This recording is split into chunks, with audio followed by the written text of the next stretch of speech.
Okay, here we are, episode number 7. Yeah, and today we're talking about the ego. The ego and relationships. Let go my ego? I don't know, should we? We're going to talk about that today and what is the ego and how it's affecting your love life and your choices and a little bit about your partner's ego too, so you understand love a little more. So stay tuned, it's going to be a great show. Welcome to Creative Love Radio with Debbie and Dr. Rob. With love, the old rules of dating and commitment no longer apply.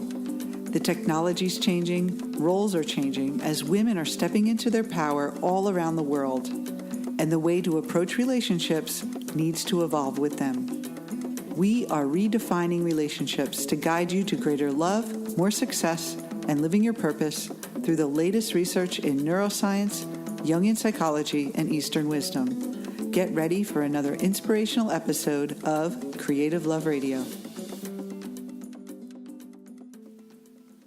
All right, another great episode number 7. We're going to talk about the ego today. Our favorite topic. You say that every time.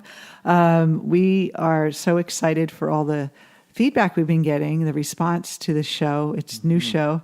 And one of the things I love about it is when I did personal development for so many years, I would always lean toward the pop psychology because I would read these heavy like psychology books and by, psychologists and therapists, and it had a lot of terms in it I didn't understand. And it was like, I don't know, too dry. Like it didn't really have a real life experience. It was more case studies. And I don't know, I just felt like it wasn't accessible to me. Right. And I wanted something more interesting. And it always seemed that the pop psychology was just more alive and more interesting, but it wasn't as deep.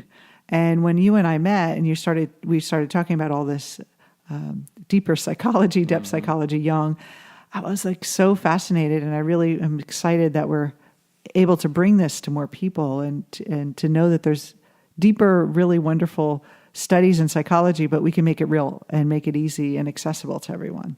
Absolutely. And fun. Yeah. And speaking about fun. When are we doing our next event? You should know. I know it's coming up. Rob doesn't look at the calendar. October 2017, we're going to have our 3-day event in LA, Marina del Rey, right on the water. And it's going to be a great event. If you're interested in meeting us in person, we are doing that event. And then those of you who are overseas, we have another event called Heart of Love that's going to be in London. All right, London. The second weekend in October. It's going to be a busy month for us. But we wanted to make sure that we're covering both sides of the pond. We know a lot of people overseas. So if you're interested in attending one of our events, they're really transformational and fun, but not a lot of high-fiving and shouting out things. And it's very beautiful environment, but a lot of great people. And it's not group therapy. It's really inspirational, really wonderful visualizations that we do, and the processes we take people through is really powerful. And so all you need to do is just go to our website, contact us, let us know. And if you want to interact with us, we also have a Facebook fan page called Creative Love Gurus. All the gurus that follow us, just do a search for Creative Love Gurus on Facebook and ask to be a member of our intimate group. And tell us what you think of the shows. Tell us what you want to hear more of. We're really excited to share this information with you and go deeper. Absolutely. Yeah, so let's get going on this ego thing. Yeah, what is the ego? Let go my ego. Yeah, I think it's good to back up a little bit and think about the mind, because we all think we know what we mean when we say my mind. I always think of my mind as my thinking mind, Right. Before, like I would think that my mind is my thoughts. Sure. And I think a lot of people think that. Yes, they think, if I'm thinking, that's my mind. Mm-hmm. And in a sense, that's right. But there's a lot more to the mind, right? If we think of the mind as our ability to be aware, including thoughts and emotions. So what are the programs running in the mind? First of all, we have the ego, absolutely, and it's the focal point of my awareness or our awareness. It's kind of like a focusing point, right? Yes, and of course everybody knows that comes from Freud and Jung, and they saw the I if you translate it from the German, because I think it was translated in this way. It was translated as ego, but a more direct translation would be I, simply me, right? So the ego is that sense of I, me, inside my head, inside my mind, that kind of gives me the direct experience of things. The other part that's in the mind is the intellect. Now, the intellect is more of that problem-solving program that does the math and the budget. Calculates, how much traffic in LA am I going to experience driving across town? And when am I going to get there? Right. Emotions, another realm of the mind. And we all know emotions also, although they're hard to define, but we all know anger, jealousy, happiness, etc. Memory. We all store memory in our mind of things that happened in the past, of movies we've seen, of conversations we've had. Dreams, every time we go to sleep, within the 24-hour cycle, we all dream. And we remember them most sometimes. Sometimes, but we dream every night, at least 4 or 5 dreams. And then sensation and perception. And sensation is simply the sensual experience that I have of the world. And my perception, of course, involves a hearing and sight, the things that I see and hear, that I perceive to be outside in the environment. So if you think of the ego, it's like it's my intellect, it's my emotions, it's my memories, my dreams, and my sensations, my perception. The ego's the I, the me. Right, the one that experiences all these Me, myself, and I. My 3 favorite people. Right, and the right way to think about it is as a function instead of a unit or actual thing. Yeah. Like we have an ego in our heart or something. Right. Or in our brain, there's a part that's the ego. Yeah, a lot of people.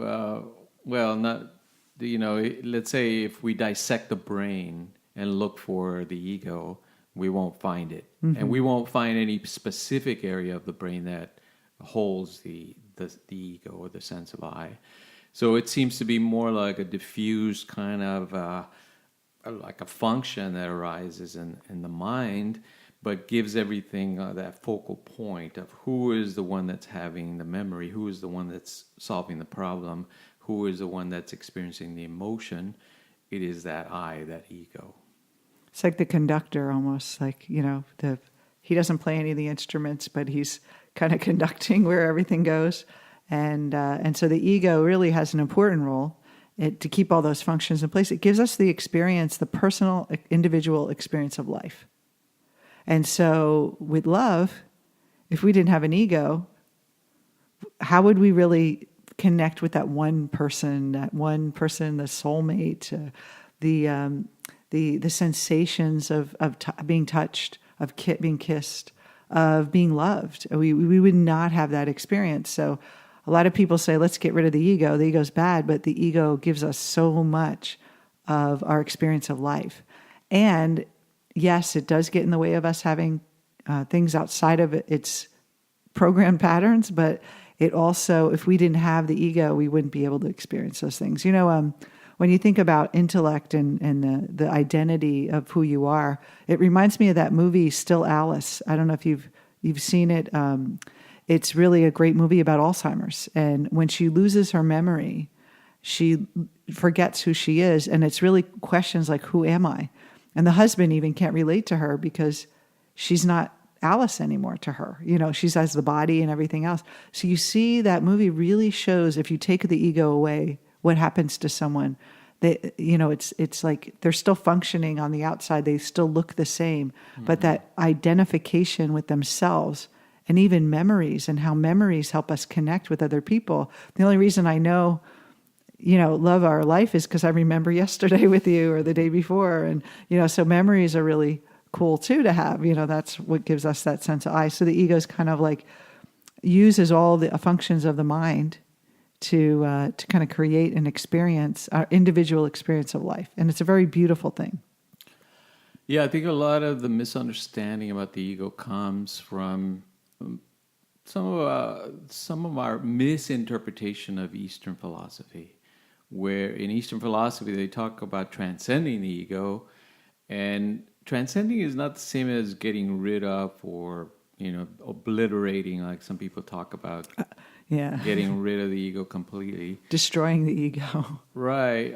Transcending simply means rising above, being able to observe its nature and understanding its true nature without kind of identifying strongly with it.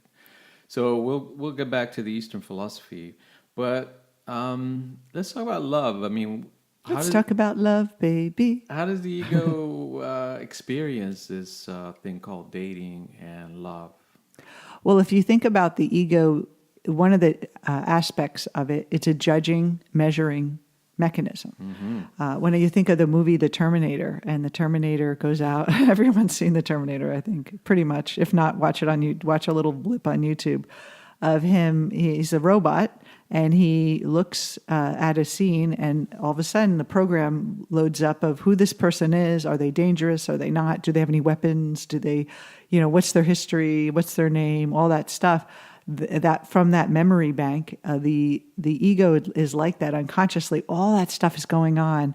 So when we see someone we knew from high school, and we run into them at the grocery store, the ego is going, shh, remember Mary Beth? She was really mean to you in third grade. Remember when she put water?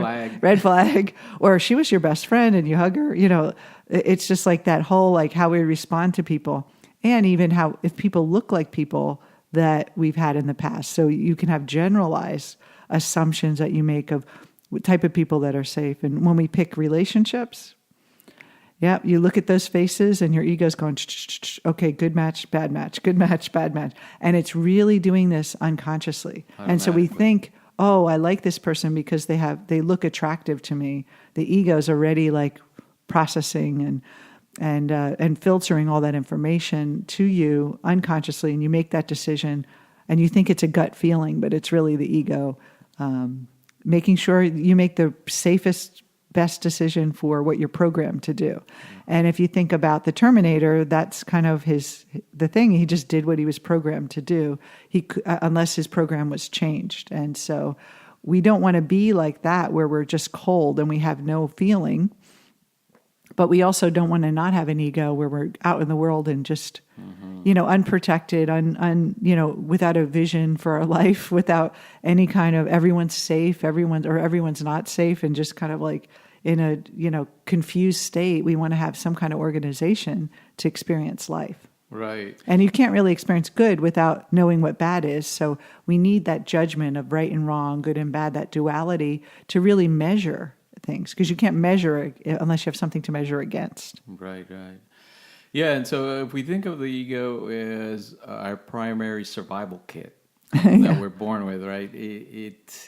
It's trying to help us survive and making sure nobody kind of tramples over our boundaries and make sure we're safe, especially in the social settings, right? It's very kind of defensive when it comes to social interaction with other people, because that's its function, to keep us safe in all these environments.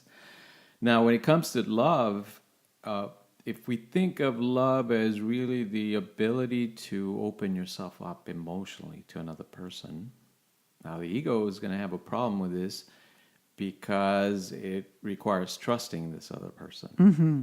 All right? So depending on its past experiences, it's going to kick in the defenses and all the alarms are going to go off when it comes time to open up to this other person. And let's say you've been dating for a while and you get to that point of, where is this relationship going? Am I going to commit or not commit? Then that's where the ego starts freaking out and saying, do I really trust this person? Can I open the gates of the castle and let them in? Or do I need to keep my defenses up and my shields up? Right. Now, according to or depending on our past experiences, that's what we're going to experience. If we're too defensive, we're not going to be able to let this other person in. Basically, the ego will read them as an intruder, as an intrusion to be kept out, and it'll come up with a story as to why we should reject them. And it'll make perfect sense at the logical level, but it's more an emotional defense that's going on. If we are ready, then we start to let our defenses, our guard down, and allow this person to come in. That's really where we're transcending the ego, right? We're putting another person ahead of us. We're putting their interest at least on equal par with ours. At least in a good relationship, I would say. Yeah. If you're still putting yourself before the other person, then it might not work out for too long. Well, and if you also put yourself, a lot of people say, well, I'd never do that. I never put anyone before. I always put the other person first. I've heard, and it's like, no, you put the other person first, or you're being submissive or a doormat because the ego wants something from them. So that's really still putting yourself first. It's manipulation, basically. And the ego is the master manipulator. It knows how to work your personality to make what works. And we learn this from as kids. Kids are so clever, right? They you see them how they manipulate the parents, right, to get what they want. Like, I cleaned my room, so can I get ice cream? Can you take me? Or mom said I can. And so it just knows how to work with the family unit. It knows where to step and what it can get away with. And the parents basically train the little ego to how it works and what's good and what's bad. And we just kind of live out that pattern. Along through life, though, there are times when we step out of our comfort zone, like we're afraid of something and then we take an action, or we go beyond where we went before, and then the ego goes, oh, okay, this is a new situation. I'm not afraid anymore. That type of transformation that happens in the ego is very slow and also very small. They're very small changes that happen. They're not really big transformations, so we typically stay within the little fence that we built around ourselves. Yeah. And so the type of relationships we attract the ego will always keep drawing us to those scenarios because it knows how to work with it, and it knows that this is comfortable. Even if it's not consciously what we want, it'll keep going for that person that cheats all the time because, if they cheat, that means I don't have to open my heart and get close, right? If they're constantly running away or leaving me, I'm not vulnerable to getting a closer, more intimate experience with someone. Yeah, so if we think about back to the idea in personal development that we need to get rid of this ego, a lot of it comes from this misinterpretation of Eastern philosophy that aims at transcending the ego function. Now, not getting rid of it, remember, but rising above it and seeing its true nature. If we think about survival again, our ego mind helps us survive. But if we stay in survival mode, then we're only using this mind, all these functions, intellect, emotions, memory, dreams, and sensation and perception, they're all geared towards survival only and protecting yourself and making sure you have what you need. Which is what most people in the world operate on. Yes. Now, again, there's nothing wrong with that. Obviously, we need to survive in order to be here and do any kind of higher work. But if we remain at that level, then we'll always just stay at that level. And can I point out before we talk about the other level is this type of survival thinking and memories and the way we've learned how to function and cope with the world, we tend to identify as that's who we are. That's all that's possible. That's all, you hear people say, oh, you're unlimited, but you really don't feel that way. You feel like, well, I never had love before, so I'm never going to have someone treat me well. We tend to believe that we are this function, that we are this memory, that we are this limited experience that we had in the past. And identifying with that, we feel kind of lost, and powerless. And the world is out there, and we're just this, bouncing around. I've heard someone say it's kind of like a cork bobbing on the top of the ocean. The waves are crashing it, and you're just kind of like just hanging on, trying to survive. And that's what the ego is in this big world that's trying to, just make it and not make any big changes and not make any big leaps because the unknown is way too scary. We know what to do. And so when we take things personally in love and relationships, we're identifying with the ego, this ego that they didn't like me. They didn't call me back. So I'm not pretty enough. I'm not handsome enough. I'm not smart enough. I must be boring. I must be this. All those things is like identifying with this little part of us that we think is us. And that's where when you're caught up in the ego. And how could you really, if you're afraid of what other people think of you, how could you really give your heart to someone else if you're always like kind of protecting your own self-worth and own identity all the time? And so it's not just a physical survival, it's more of an emotional survival that a lot of people think, I can't go out and have another relationship again. I just can't survive another heartache. And so the ego is like, okay, we're going to make sure that doesn't happen again. I'm going to help you. And it's not a person. It's not a thing. It's a function of what we believe in our belief system and all those memories and our intellect coming together and creating the best case scenario for us. Right. In its small, limited opinion. And I think of it as the ego is always looking backwards and looking through the memories of how to function in the future. It's not really inspirational. It's not creative. It's just basically looking backwards and saying what happened in the past and making judgments just based on what happened in the past. So imagine going on a date. You've never had a relationship before. And if you're only focused on your ego, you're only going to experience that date from the past. You're not going to think this person could be the love of my life. You're not thinking that they're going to like you because the last 10 people rejected you, or the last 3 people rejected me, or I've never had anyone accept me. So that's how the ego will see this experience and will guard you from ever even thinking of like, who do you think you are kind of thought to have something else. It will start to come in play. And not because it's trying to be mean, that's just the way it functions. It's just functioning on the past. So, but there's good news that you can transcend the ego. And that's what I wanted to say before you. Yeah. Well, I love what you were saying. I'm glad you did. I do have some smart things sometimes. No, but it brings up a couple of points, right? First of all is that when our heart is broken, right, from the point of view of the ego, right, remember it's trying to help us survive and make sure the I is intact. So when we get our hearts broken, and invariably all of us get our hearts broken, the ego says, don't ever let that happen again. Mm-hmm. Right? That's its mandate, is to protect you. And this event happened, and it feels like I'm not doing my job. I need to do better. It's kind of like looking to avoid pain. Yes, absolutely.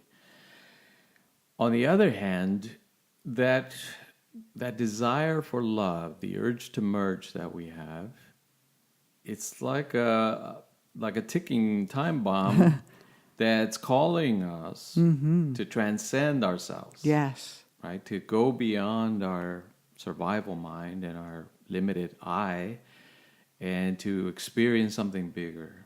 It's like a reckless kind of, it's like your friend that comes to town and says, let's do this crazy thing. And you're like, no, I don't want to do that. Come on, let's do it. Right. So we're always caught up in this tension between remaining safe and keeping our sense of self intact and expanding and experiencing this thing called love and transcendence or art or beauty, whatever you want to call it. But there's also, right, that impetus to go forward and to forget the past. At the same time, we fear, going forward, and especially because we had our hearts broken. And so that's the tension that we're in always. Now, that tension, and Jung saw that as not necessarily bad, but it's really what drives the psyche. Mm-hmm. And remember, the psyche originally meant soul, and now we use mind as a way, but that's what he was talking about. It's the completeness of our mind is really it's fueled by these opposing energies and opposing forces at play in us. Mm-hmm. On the one hand, the focus on staying safe and surviving and holding on to the I, to the ego, and on the other hand, to transcend, to go beyond, to search and experience new life. And we're constantly in that conflict, especially, in all of life. We're constantly in that, I'm kind of independent, I have a great career, why would bring another man, why bring someone in to wreck it all? But I really want it. Just like I remember when I was in the corporate world and I wanted to do something else with my life, and it was like, I'm comfortable here, like why?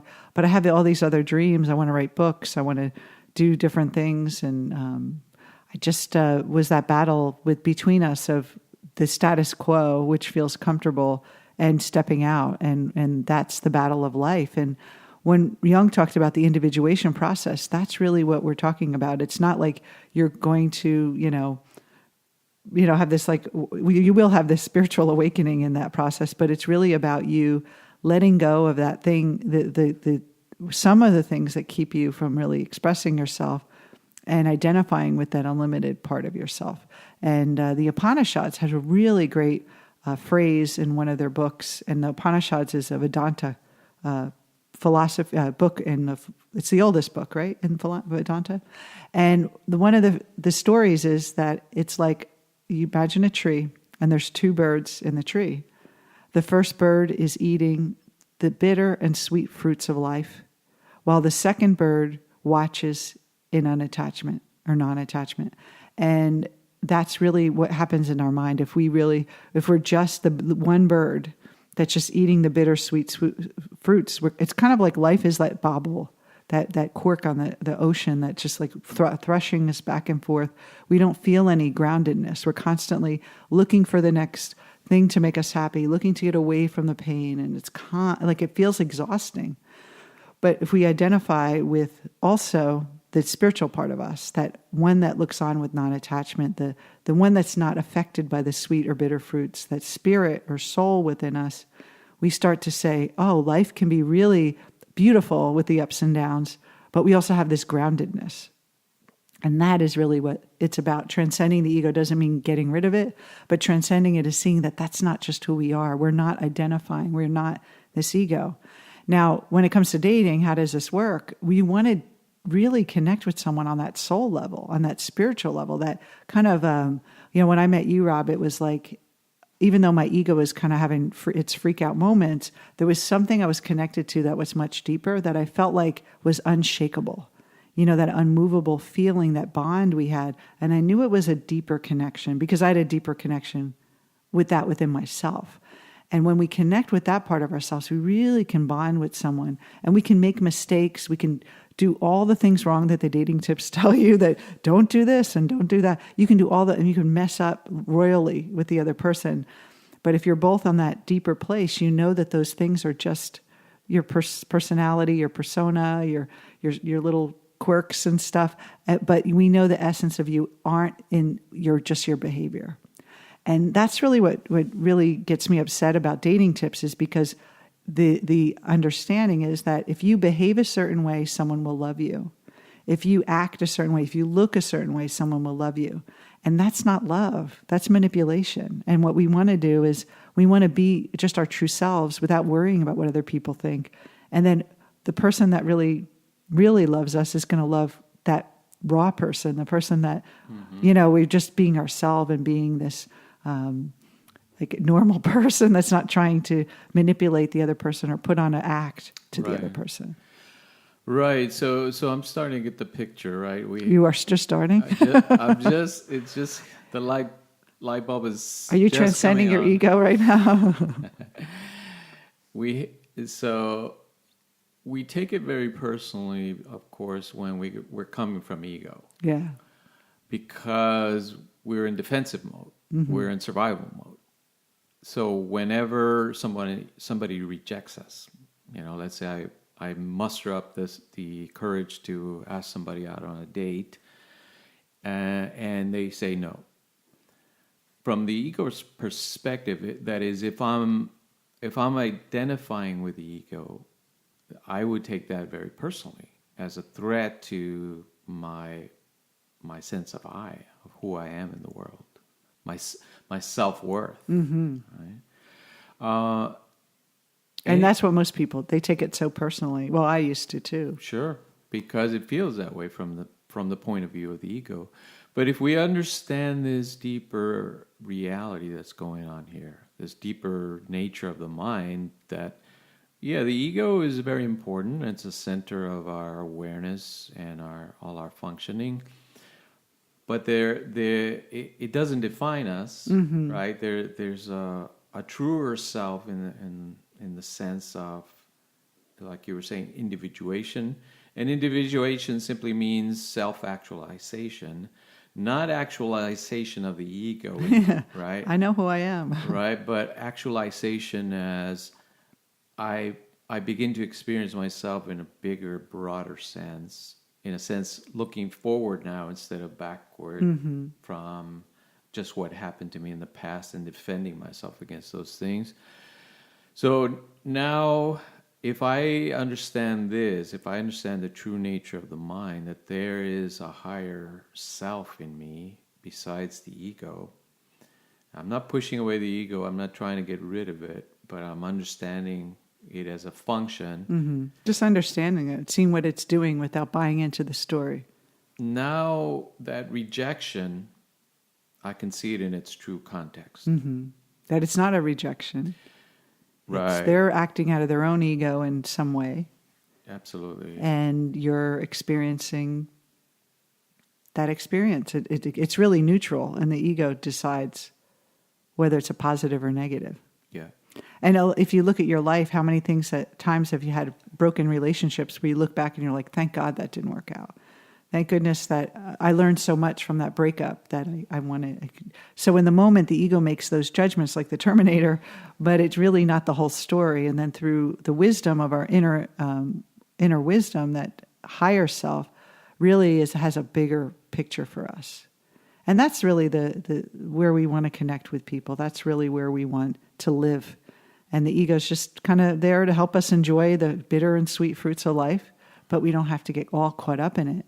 And that's really where we can really truly love, because we're not defending anymore. And I think of the ego is reactive and protective, and the true self is creative and inspirational and aspirational.